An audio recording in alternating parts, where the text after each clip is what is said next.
Alors, dans cette vidéo, nous allons démontrer l'inégalité de Cauchy-Schwarz dans deux cas particuliers. Le premier, ça va être le cas des suites qui appartiennent à C puissance n, donc les suites complexes. Et le deuxième cas, c'est le cas des fonctions continues sur 0,1, par exemple. Donc pour le premier cas, on nous donne deux suites U1UN et V1Vn qui appartiennent à C puissance n, donc c'est-à-dire des suites complexes, donc éventuellement réelles, puisque des réels ce sont des complexes particuliers. Et l'idée est de montrer que la somme de k égale 1n de la valeur absolue de UKVK ou du module de UKVK, parce que c'est un complexe, à ce moment-là, c'est pas la valeur absolue, mais le module, est inférieure ou égale à la somme des modules de UK au carré à la puissance 1,5, et pareil avec VK. Et on verra, la deuxième inégalité, c'est un peu le même principe, sauf que c'est pas une somme, mais une intégrale, et donc la somme ici se transforme en intégrale, et à la place d'avoir une suite, j'ai une fonction, mais sinon on voit que c'est pareil. On a d'un côté ni racine ni carré. Par contre, à gauche, ici, on a la racine et le carré à l'intérieur. Et donc, puisque c'est la même inégalité, on va voir qu'elle va se démontrer exactement de la même manière, grâce à une petite astuce. La petite astuce, c'est de poser un polynôme particulier, qu'on va appeler P de x, par exemple. Et ce polynôme va être différent, évidemment, dans les deux cas, mais on va voir que l'idée est la même. L'idée, c'est de poser P de x, qui est égal, dans le premier cas, à la somme pour k égale 1n, de, entre parenthèses, le module de UK, plus x fois le module de VK, et le tout au carré. Là, a priori, on se dit, bon, il y a un petit lien avec l'inégalité, mais on ne voit pas trop, comme ça, à premier abord, pourquoi est-ce que cette inégalité est intéressante. L'idée est la suivante, l'idée ça va être qu'on va tout simplement développer ce carré, puisqu'on a a plus b, le tout au carré. Donc si on développe, ça nous donne que la somme de k égale 1 à n, et là a plus b au carré, on sait que c'est a au carré, plus 2ab, ça fait 2 fois module de uk x vk, plus b au carré, et b au carré c'est tout ça au carré, c'est-à-dire x carré fois module de vk au carré. Évidemment, je n'ai pas précisé, mais ici, ce x appartient à R et non pas à C. Hein. Ce n'est pas un complexe, c'est un réel.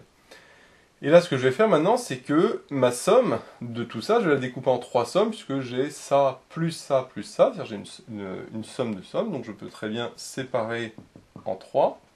Donc d'abord, ça va me faire la somme des modules de UK au carré. Ici, je vois que j'ai le 2x qui ne dépend pas de k, donc je peux sortir de la somme. Donc ça me fait 2x fois la somme de k égale 1 à n des modules de uk vk. Plus ici, c'est le x carré qui ne dépend pas de k et que je peux sortir. Donc ça me donne x carré fois la somme de k égale 1 à n des valeurs absolues des modules de vk au carré. Et là, je commence à voir apparaître quelque chose qui ressemble un peu plus à mon inégalité. J'ai la somme des UK carrés qui est ici, la somme des UKVK qui est ici, et la somme des VK carrés qui est ici.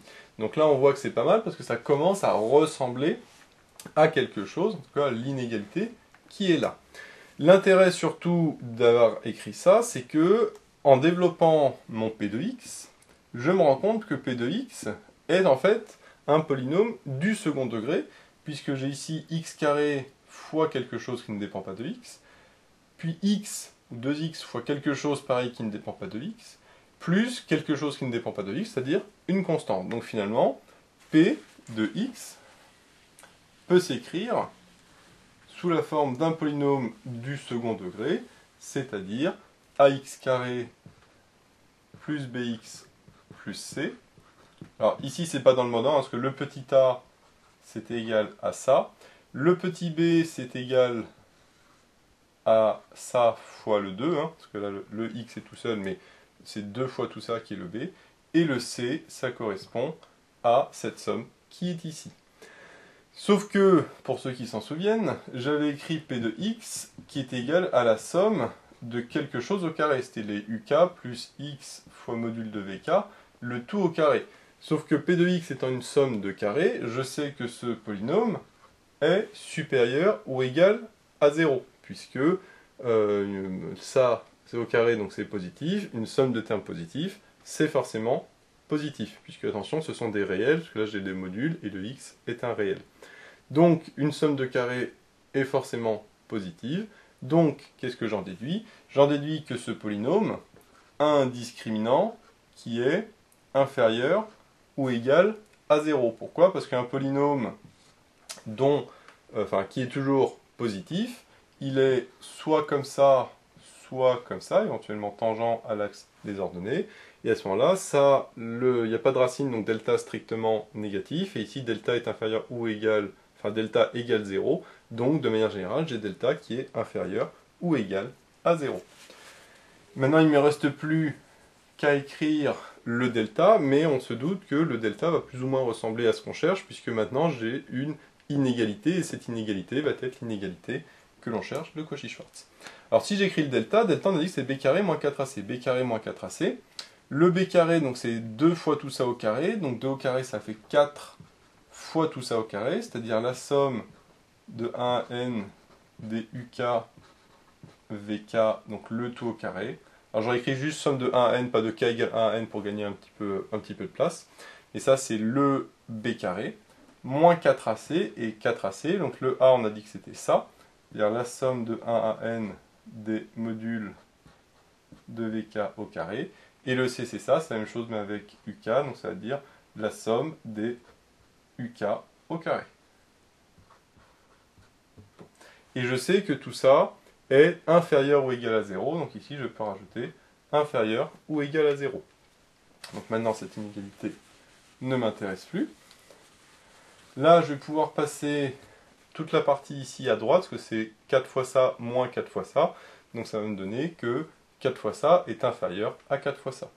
Donc j'ai 4 fois la somme de 1 à n des modules de uk fois module de vk, le tout au carré, qui est inférieur ou égal à 4 fois la somme de 1 à n des modules de uk carré fois la somme de 1 à n des modules de vk au carré. Maintenant, je vois que je peux diviser par 4, parce que 4 est positif, alors je le fais tout de suite, parce que j'ai 4 fois ça est inférieur à 4 fois ça, donc le 4, je peux le simplifier tout de suite, donc je le mets directement. Et là, on voit que j'ai quasiment ce que je veux, c'est juste que là, j'ai pas de carré, et là, au contraire, j'ai une racine, donc qu'est-ce que je vais faire? Tout simplement prendre la racine. Alors, par contre, attention, si je prends la racine, là, ça va bien me faire puissance 1,5, mais si je prends la racine ici, ça va me faire valeur absolue de tout ça. Sauf que tout ça étant positif, parce que c'est une somme de deux modules, j'en déduis que racine de ça au carré, c'est égal à ça, puisque ça, c'est positif. Donc là, je peux dire directement que la somme de 1 à n des modules de uk fois module de uk, donc là je prends la racine de tout ça, est inférieur ou égal à la racine de tout ça, et racine de tout ça, je sais que c'est racine de ça fois racine de ça, c'est-à-dire tout ça puissance 1,5 et tout ça puissance 1,5. Donc j'ai la somme de 1 à n des uk carré, mais puissance 1,5 puisque j'ai pris la racine, et pareil avec ça, la somme de 1 à n des modules de vk au carré, mais pareil puissance 1,5, puisque ici j'ai pris la racine. Et comme je l'ai dit, normalement, comme j'ai pris la racine carrée, je devrais avoir valeur absolue de cette somme, sauf que module de uk, module de vk, c'est positif, donc la somme de termes positifs étant positive, j'en déduis que la valeur absolue de cette somme est égale tout simplement à cette somme. Et donc, j'obtiens l'inégalité que je souhaitais. Donc voilà pour la démonstration de la première inégalité, et on va voir que pour la deuxième inégalité, c'est exactement le même principe. Donc cette fois-ci, on n'a plus des suites, mais des fonctions. Donc ici, deux fonctions f continues sur 0,1. On pourrait prendre un autre intervalle, mais on est pris ici sur 0,1. Et de la même manière, j'ai laissé p de x, parce qu'on va évidemment faire la même méthode et poser un p de x particulier. Alors qu'est-ce qu'on va poser comme p de x? Tout simplement exactement la même chose, c'est-à-dire tout à l'heure on avait posé p de x qui était égal à la somme des modules de uk plus x module de vk le tout au carré. Sauf qu'on a vu que la somme ici est remplacée par une intégrale, donc là en p de x remplace la somme par une intégrale. Le module de uk ici c'est la valeur absolue de f, donc je mets valeur absolue de f, le x ne change pas, et valeur absolue de vk, le vk c'est le g, donc ça fait valeur absolue de g. Et bien sûr, je mets tout ça au carré pour correspondre à mon p de x précédent. Petite remarque, évidemment, à chaque fois, il faudrait mettre la valeur absolue de f de x avec le dx, et ici, la valeur absolue de g de x dx, ou g de t dt, n'importe. Ici, le x en question, ou le t, la variable d'intégration, n'a strictement aucun intérêt, c'est pour ça que je ne la mets pas. Et donc, ce x n'est pas une variable d'intégration, mais pour l'intégrale, c'est une constante, puisque c'est la variable du polynôme.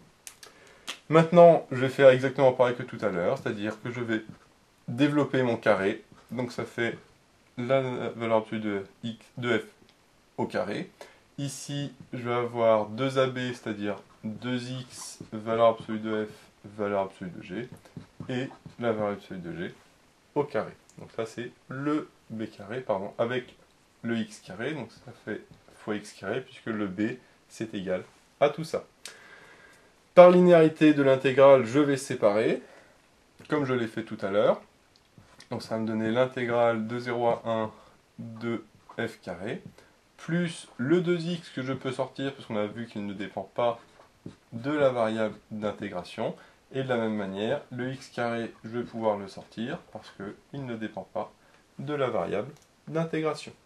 Et là, je me retrouve une fois de plus avec un polynôme du second degré, du style ax carré plus bx plus c, avec cette fois-ci le petit a qui est là. Le petit b, c'est tout ça, mais sans le x, et le petit c qui est égal à ça.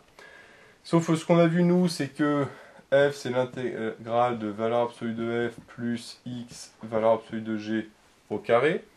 Valeur absolue de f, c'est positif, et le tout au carré. Et je vois que j'ai l'intégrale de quelque chose au carré. Or, on sait que l'intégrale d'une fonction positive est positive. Donc j'en déduis que mon p de x, il est supérieur ou égal à 0, de la même manière que tout à l'heure, la somme de termes positifs est positive. Bah là, l'intégrale d'une fonction positive est positive, ou nulle éventuellement, c'est pour ça que c'est supérieur ou égal à 0. Donc j'en déduis que mon p de x est supérieur ou égal à 0, et donc, une fois de plus, même raisonnement que tout à l'heure, je ne vais pas revenir dessus, j'ai mon delta qui est inférieur ou égal à 0. Il ne me reste plus qu'à remplacer mon delta, qui est b carré moins 4ac. b carré, donc c'est 2 au carré, ça fait 4, fois tout ça au carré. Donc ça me fait 4 fois tout ça au carré. Moins 4ac, donc ça fait 4 fois ça fois ça. Donc 4 fois l'intégrale de 0 à 1 de g carré, fois petit c, qui est égal à l'intégrale de 0 à 1 de f au carré. Et ce delta est inférieur ou égal à 0. Comme on remarque, c'est exactement les mêmes étapes que tout à l'heure. Encore une fois, je vais faire passer ça à droite. Donc 4 fois l'intégrale de 0 à 1 de valeur absolue de f, le tout au carré, qui est inférieur ou égal à 4 fois tout ça, que j'ai passé à droite. Donc l'intégrale de g carré fois l'intégrale de 0 à 1 de f carré. Là, je simplifie les 4, puisque 4 est positif, donc je ne change pas le sens de l'inégalité. Et là, encore une fois, je vais prendre la racine. Donc à gauche, normalement, j'ai valeur absolue de l'intégrale, parce que la racine de a carré, c'est a. Sauf que cette intégrale, à l'intérieur, c'est des fonctions positives, parce que les valeurs absolues sont positives. Or, l'intégrale d'une fonction positive étant positive, la valeur absolue n'a pas lieu d'être. Et là, comme j'ai pris la racine, je prends la racine à gauche, enfin, je prends la racine à droite, avec le fois, ici, je vais pouvoir séparer les deux racines, et donc ça va me donner l'intégrale de 0 à 1 de g carré, mais en prenant la racine de tout ça, et de la même manière, l'intégrale de 0 à 1 de valeur absolue de f au carré, mais encore une fois, en prenant la racine, puisque j'ai pris la racine à gauche et à droite. Et je retrouve, bien sûr, mon inégalité que j'ai là. Donc là, j'ai juste inversé le f et g, mais c'est exactement pareil, puisque c'est un produit. Mais bien sûr, je retrouve le même principe, et comme on le voit, la démonstration est exactement la même. C'est juste que la somme est remplacée par une intégrale, le uk est remplacé par f, le vk est remplacé par g, mais sinon c'est exactement la même chose, ce qui est logique puisque c'est la même inégalité. Et en fait, ces deux inégalités sont de manière générale des inégalités liées à l'inégalité de Cauchy-Schwarz, qui peut s'écrire de manière plus générale avec des produits scalaires, et qu'on verra dans une autre vidéo. Et donc cette inégalité de manière générale, que je t'invite à aller voir, c'est que la valeur absolue de U scalaire V, avec U et V deux vecteurs, est inférieur ou égal à la norme de U fois la norme de V. Et si en faisant ça, on retrouve en fait l'inégalité que l'on a vue précédemment. Voilà. Tout simplement, il n'y a aucune particularité. Ici, c'est vraiment des cas particuliers de l'inégalité triangulaire. Et en posant le bon produit scalaire, que ce soit pour des sommes ou pour une intégrale, et ben, on retrouve les fameuses inégalités que j'ai montrées ici. Et donc on verra en plus dans d'autres vidéos l'inégalité non pas avec des 2 mais avec des P et des Q, qui est l'inégalité de Holder, qui est le cas généralisé de l'inégalité de Cauchy-Schwarz. Donc voilà, j'espère que cette vidéo vous sera utile. N'hésitez pas à vous abonner pour être au courant des nouvelles vidéos qui sortiront. J'ai mis le lien dans la description vers l'annonce de l'exercice, ainsi que vers d'autres exercices sur l'inégalité de Cauchy-Schwarz. J'ai également mis le lien vers la page Tipeee où vous pouvez soutenir Méthode Math. Et moi je vous dis à bientôt pour de nouvelles vidéos.